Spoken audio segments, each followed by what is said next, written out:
Hello everyone, welcome to my channel. आज हम इस वीडियो में ग्रुप थ्योरी से रिलेटेड सिमेट्री एलिमेंट्स के सीरीज को आगे बढ़ाते हुए तीन important symmetry elements, centre of symmetry, improper axis of symmetry and identity के बारे में डिटेल में डिस्कस करेंगे।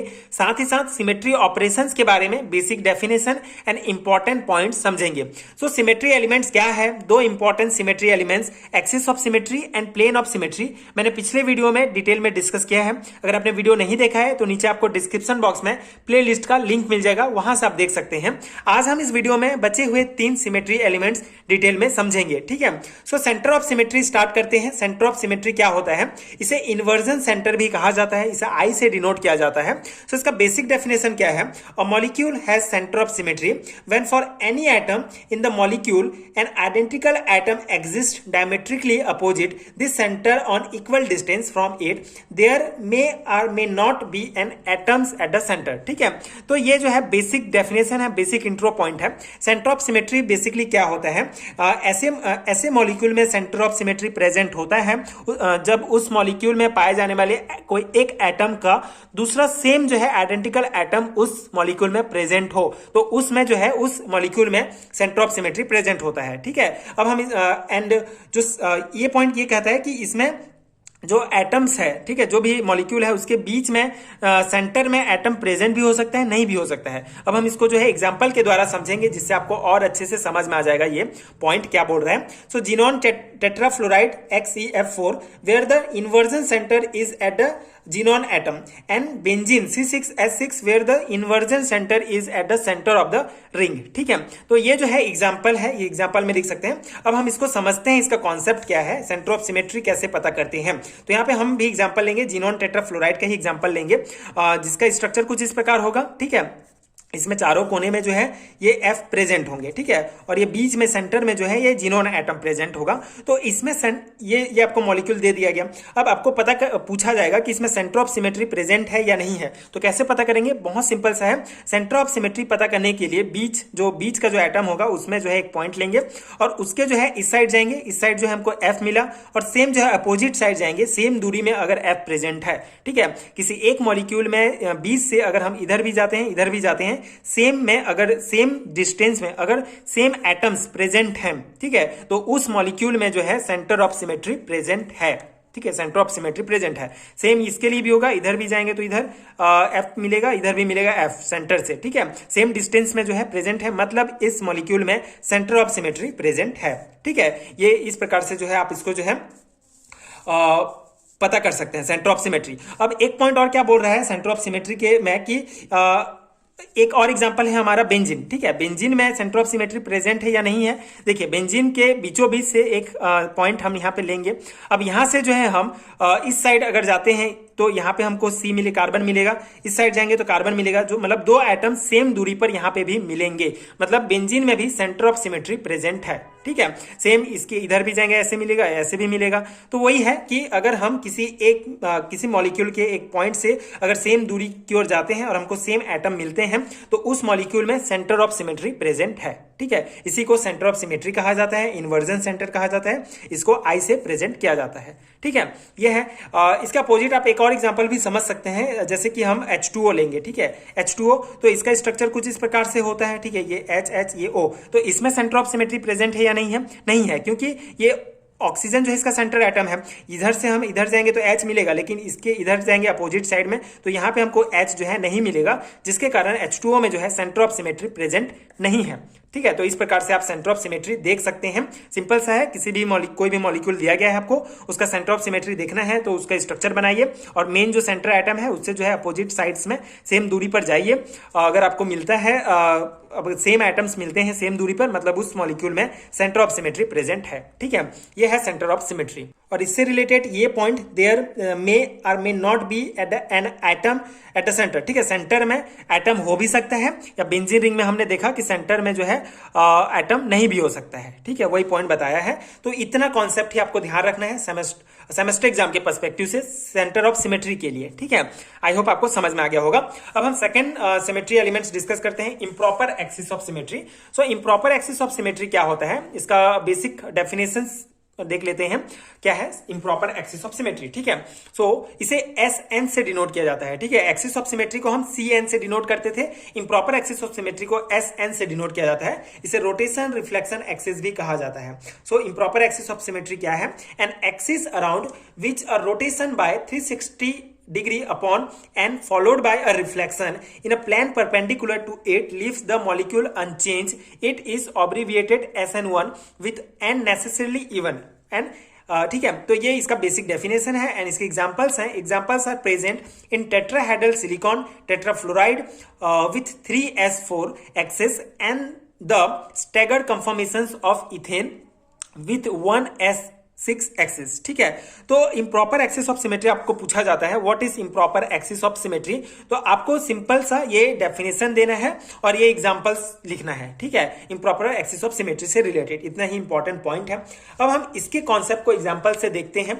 देखिए यहाँ पे इम्प्रॉपर एक्सिस ऑफ सिमेट्री के लिए एक फॉर्मूला आपको याद रखना है, rotation followed by perpendicular reflection. ठीक है, rotation followed by perpendicular reflection. So improper axis of symmetry कैसे चेक करते हैं? हम यहाँ पे CH4 एग्जांपल लेंगे जिसमें S4 इम्प्रॉपर एक्सिस S4, ठीक है, improper axis of symmetry present होता है। अब कैसे प्रेजेंट होता है इसको हम ये पूरे कॉन्सेप्ट से समझेंगे। ये इसका स्ट्रक्चर है। ठीक है, S4 का CH4 का ये स्ट्रक्चर है। इसको हम सुविधा के लिए इस प्रकार से भी लिख सकते हैं। बेसिकली इसमें 2 H प्लेन में है, एक ऊपर है और एक नीचे साइड है। ठीक है, पीछे साइड है, तो इस प्रकार से ये हम ऐसे भी शो कर सकते हैं CH4 को। अब यहाँ पे हम फॉर्मूला के हिसाब से चलेंगे, rotation followed by perpendicular reflection, मतलब सबसे पहले इसको हम रोटेट कराएंगे। ठीक है, सबसे पहले रोटेट कराएंगे, उसके बाद जो है इसमें हम इम्प्रॉपर उसके बाद जो है रिफ्लेक्ट कराएंगे। ठीक है, रिफ्लेक्शन सिंपल सा परपेंडिकुलर रिफ्लेक्शन होगा। तो पहला पॉइंट अगर हम देखें रोटेशन कराएंगे तो देखिए ये हमारा हमको मिल गया ये मॉलिक्यूल। अब हमको पता करना है इसमें इम्प्रॉपर एक्सिस ऑफ सिमेट्री कितना है। ठीक है, S1 है, S2 है, S3 है, S4 है, कैसा है? तो सबसे पहले रोटेट कराएंगे। रोटेट कराने के लिए हम यहाँ पे C4 एक्सिस ले रहे हैं। ठीक है, C4 एक्सिस के अराउंड जो है इसको रोटेट कराएंगे। अब कैसे पता चला C4 लगेगा? बेसिकली आपको C1, C2, C3 इस प्रकार से एक्सिस करा के देखना पड़ेगा, लेकिन हमको पता है कि इसमें C4 एक्सिस कराएंगे मतलब 90 डिग्री में। C4 मतलब 90 डिग्री कैसे हमको पता है, एक्सिस ऑफ सिमेट्री हमने डिस्कस किया, तो n बराबर 360 डिग्री अपॉन थीटा होता है। ठीक है, तो 360 डिग्री अपॉन थीटा, तो यहाँ पे n क्या है? n बराबर 4 है यहाँ पे, तो यहाँ पे n की जगह 4 रखेंगे, मतलब हमारा 90 डिग्री हम इसको रोटेट कराएंगे जब हम C4 एक्सिस लगाते हैं। एक्सिस मतलब एक हम इमेजिनरी एक्सिस के अंदर रखेंगे और इसको 90 डिग्री में रोटेट कराएंगे, तो हमको जो है इस प्रकार का स्ट्रक्चर प्राप्त होगा। कैसे? ये H1 H2, इसको H1 H2 S3 H4 जो है नाम दिया गया है।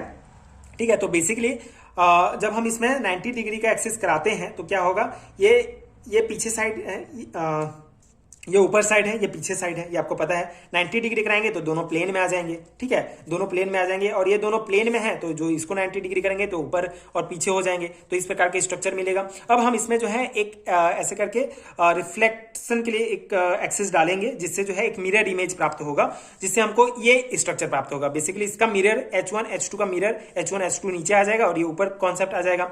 तो अब हमने इसका जो है रोटेशन कराया, परपेंडिकुलर रिफ्लेक्शन कराया, तो हमको ये स्ट्रक्चर फाइनल जो है ये स्ट्रक्चर प्राप्त हुआ।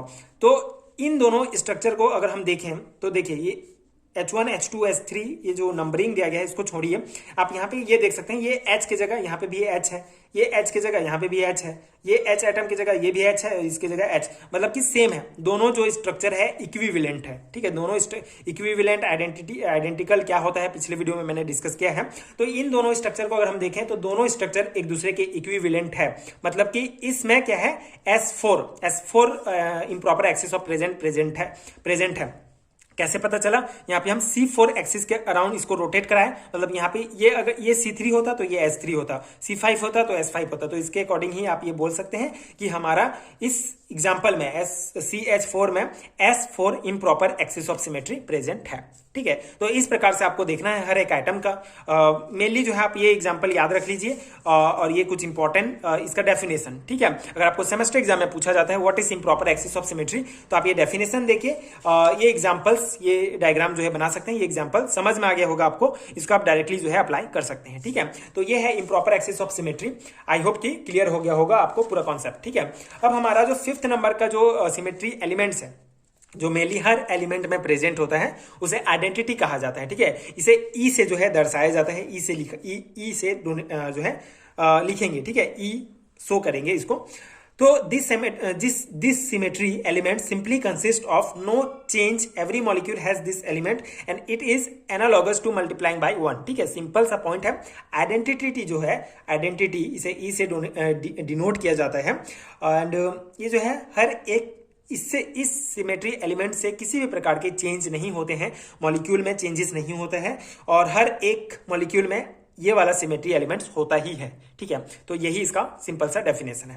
अब एक इंपॉर्टेंट जो टॉपिक है या पॉइंट है जो सेमेस्टर एग्जाम्स के लिए इंपॉर्टेंट है कि सिमेट्री ऑपरेशन क्या है। ठीक है, एग्जाम में क्वेश्चंस आपको देखने को मिल जाएंगे 2-3 मार्क्स में कि सिमेट्री ऑपरेशंस क्या है। ठीक है, बहुत सिंपल सा है। जो हमने सिमेट्री एलिमेंट्स जितने भी डिस्कस किए, आपको पता है जितने भी सिमेट्री एलिमेंट डिस्कस किए, किसी भी मॉलिक्यूल में हमको उन सिमेट्री एलिमेंट्स को अप्लाई करके देखना पड़ता है कि इस मॉलिक्यूल में कौन कौन से सिमेट्री एलिमेंट प्रेजेंट है। ठीक है, तो उसी को ही जो है सिमेट्री ऑपरेशंस कहा जाता है। जब हम किसी मॉलिक्यूल में सिमेट्री एलिमेंट्स अप्लाई कर करके देखेंगे, ठीक है, सिमेट्री एलिमेंट्स अप्लाई कर करके देखेंगे और हमको पता चलेगा इसमें ये है, ये है, ये है, तो उसी को ही जो अप्लाई करके देखते हैं उसको ही सिमेट्री ऑपरेशंस कहा जाता है। ठीक है, इसका बेसिक डेफिनेशन आप इस प्रकार से लिख सकते हैं, अ मॉलिक्यूल और object is said to possesses a particular operation if that operation when applied leaves the molecule unchanged, each operation is performed relatively to a point, line or plane called a symmetry elements and there are 5 kind of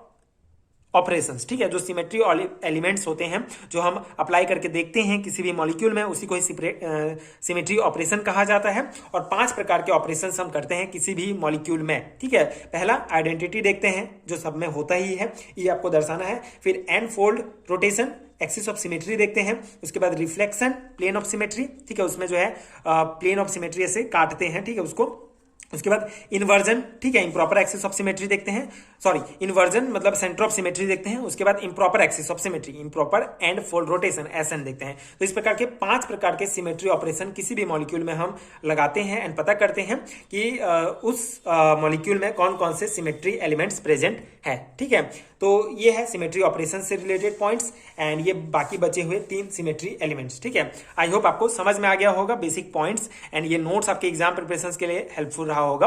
basically important है semester exam के perspective से and अगर आपको इसका PDF चाहिए तो नीचे आपको डिस्क्रिप्शन बॉक्स में प्ले लिस्ट पीडीएफ स्टोर का लिंक मिलेगा जहां से आप चेकआउट कर सकते हैं। एमएससी एंड बीएससी लेवल के सारे हैंड रिटन नोट्स ले सकते हैं यूनिट वाइज, जो डेफिनेटली आपके एग्जाम प्रिपरेशन के लिए बहुत ज्यादा हेल्पफुल होगा। So if you find helpful so please check out that PDF store and अगर वीडियो हेल्पफुल है तो आगे के वीडियोस देखने के लिए प्लीज चैनल के साथ जुड़े रहिए, प्लीज सपोर्ट कीजिए, like share and subscribe to my channel and thank you so much for watching.